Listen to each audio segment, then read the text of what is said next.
नमस्कार भगिनींनो आणि बंधूंनो, तुम्ही रोज देवांचं नाम घेत असाल, स्वामी समर्थांचा जप करत असाल, दत्तगुरूंचा जप करत असाल किंवा कोणत्याही देवतांचे मंत्र जपत असाल, तर आजचा हा व्हिडिओ तुमच्यासाठी खूप महत्त्वाचा आहे.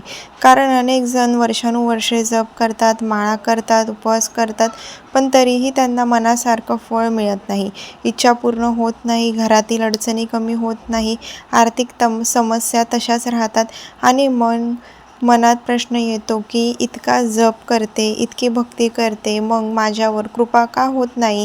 भगिनींनो, याचं कारण जप कमी पडतो म्हणून नसतं, तर जप करताना काही महत्त्वाचे नियम नकळत मोडले जातात म्हणून असतं. शास्त्रात सांगितलं आहे की योग्य पद्धतीने केलेला एक मंत्र जप हा चुकीच्या पद्धतीने केलेल्या 1000 जपापेक्षा अधिक प्रभावी असतो. म्हणूनच आज आपण जाणून घेणार आहोत जप करताना पाळायचे असे 11 अत्यंत महत्त्वाचे नियम, जे नियम पाळण्यास तुमच्या जपामध्ये चैतन्य निर्माण होईल, मनाला शांती मिळेल आणि तुमच्या मनातील इच्छा पूर्ण होण्यासाठी मार्ग मोकळा होईल.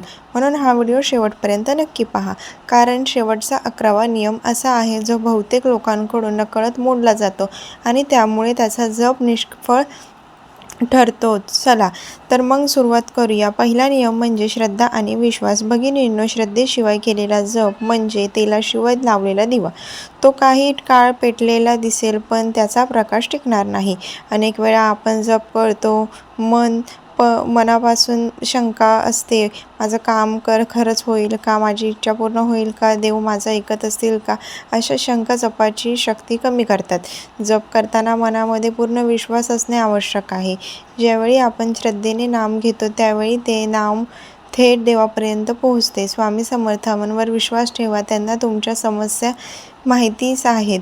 तुमच्या डोळ्यातील अश्रू दिसतात आणि योग्य वेळ आल्यावर ते कृपा नक्की करतात. म्हणून जप करताना मनात एकच भावना ठेवा, स्वामी माझ्यासोबत आहेत, माझं कल्याण निश्चित आहे. दुसरा नियम म्हणजे जपासाठी निश्चित वेळ ठेवा. आज सकाळी जप केला, उद्या दुपारी केला, परवा रात्री केला, असं वारंवार वेळ बदलत राहिल्यास मन स्थिर होत नाही. आपल्या शरीराला जशी जेवणाची वेळ सवय असते, तशीच मनालाही साधनेची वेळ सवय असते. म्हणून शक्य असेल तर दररोज एकाच वेळी जप करा. सकाळची ब्रह्ममुहूर्त वेळ सर्वात उत्तम मानली जाते, कारण त्यावेळी वातावरण शांत असते, मन प्रसन्न असते आणि सकारात्मक ऊर्जा जास्त प्रमाणात असते. जर सकाळी वेळ मिळत नसेल तर संध्याकाळी दिवा लावल्यानंतरही जप करू शकता, पण वेळ निश्चित ठेवा. यामुळे जपामध्ये सातत्य निर्माण होते आणि साधना अधिक प्रभावी बनते.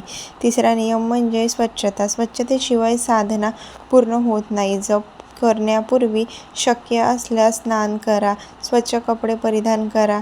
जिथे बसून जप करणार आहात ती जागा स्वच्छ ठेवा. भगिनींनो, आपण देवाला आपल्या घरी बोलावतो, मग ती जागा पवित्र आणि स्वच्छ असणे आवश्यक आहे. स्वच्छतेमुळे मन प्रसन्न राहते, नकारात्मक विचार दूर राहतात आणि जपामध्ये सहज एकाग्रता निर्माण होते. चौथा नियम म्हणजे एकाच जागेवर जप करणे. आज हॉलमध्ये, उद्या बेडरूममध्ये, परवा अंगणात, असं सतत जागा बदलू नका. जपासाठी एक निश्चित जागा ठरवा. रोज त्याच जागी बसून जप करा. काळानुसार त्या जागी सकारात्मक ऊर्जा साठू लागते. तिथे बसताच मन शांत होऊ लागतं, विचार कमी होतात आणि जपामध्ये मन सहज रमू लागतं. म्हणून शक्यतो एकाच जागेवर जप करण्याचा नियम पाळा. पाचवा नियम म्हणजे मन एकाग्र ठेवणे. हा नियम सर्वात महत्त्वाचा आहे. अनेक वेळा हातामध्ये माळ असते, ओठांवर मंत्र असतो, पण मन मात्र दुसरीकडे भटकत असतं. कधी मुलाचा विचार, कधी पैशाचा विचार, कधी घरातील अडचणीचा विचार. अशा वेळी जपाची संख्या पूर्ण होते, पण जपाची अनुमती मिळत नाही. म्हणून प्रत्येक नाम घेताना देवाचं रूप डोळ्यासमोर आणा, स्वामींच्या चरणाचे स्मरण करा आणि पूर्ण भावनेने नाम घ्या. ज्यावेळी नाम आणि ध्यान एकत्र येतात, त्यावेळी जपामध्ये अद्भुत शक्ती निर्माण होते. भगिनींनो आणि बंधूंनो, आता इथे एक अतिशय महत्त्वाची गोष्ट समजून घेऊया. अनेक जण म्हणतात, आम्ही रोज जप करतो, पण आमच्या जीवनात काहीच बदल दिसत नाही. पण खरं पाहिलं तर जपाचा परिणाम अनेक वेळा आपल्याला लगेच दिसत नाही. जसा शेतकरी जमिनीत बी पेरतो त्याच दिवशी त्याला पीक मिळत नाही. तो दररोज पाणी देतो, काळजी घेतो, संयम ठेवतो. त्यानंतर काही दिवसांनी त्या बियातून अंकुर बाहेर येतो. अगदी त्याप्रमाणे जपामध्ये देखील असते. आपण केलेल्या प्रत्येक मंत्र जप, प्रत्येक नामस्मरण, प्रत्येक प्रार्थना ही आपल्या जीवनात सकारात्मक बदल घडवत असते. काही वेळा संकट मोठं असतं म्हणून त्याचा परिणाम दिसायला वेळ लागतो. काही वेळा आपल्या क्रमाचे अडथळे असतात, दूर होण्यासाठी वेळ लागतो. आणि काही वेळा देव आपल्याला योग्य वेळेची वाट पाहायला शिकवत असतात. म्हणून जप करताना कधीही निराश होऊ नका. भगिनींनो, तुम्ही कधी विचार केला आहे का? आपण मोबाईल चार्जिंगला लावतो तेव्हा सुरुवातीला आपल्याला काही फरक जाणवत नाही, पण थोड्या वेळाने बॅटरी वाढू लागते. अगदी तसंच जपामध्ये आहे. दररोज केलेला जप आपल्या मनाला, आपल्या विचारांना आणि आपल्या जीवनाला ऊर्जा देत असतो.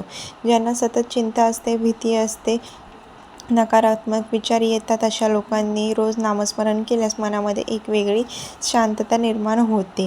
घरातील वातावरण बदलू लागते, राग कमी होतो, मतभेद कमी होतात आणि मनामध्ये देवाविषयी प्रेम वाढू लागतं.